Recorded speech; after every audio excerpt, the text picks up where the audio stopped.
Welcome to my channel. Today, we will be talking about how to request a copy of your TransUnion credit report by mail. Requesting your TransUnion credit report by mail is a straightforward process. The most common and recommended way is to use the official annual credit report request form. This form is available on the Consumer Financial Protection Bureau website or annualcreditreport.com. First, you need to download and print the annual credit report request form. Once you have the form, fill it out completely and accurately. You will need to provide your full name, including junior, senior, or 3 if applicable, your current address, and any previous addresses from the last 2 years. You'll also need to include your social security number and date of birth.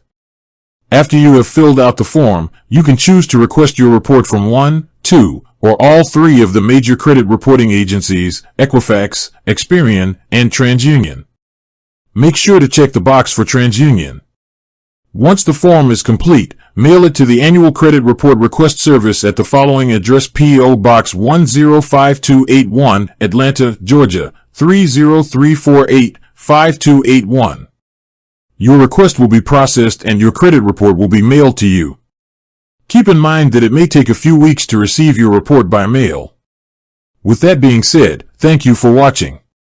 For more finance videos, kindly check my page. Please like, share, comment, and subscribe to my channel. Thank you.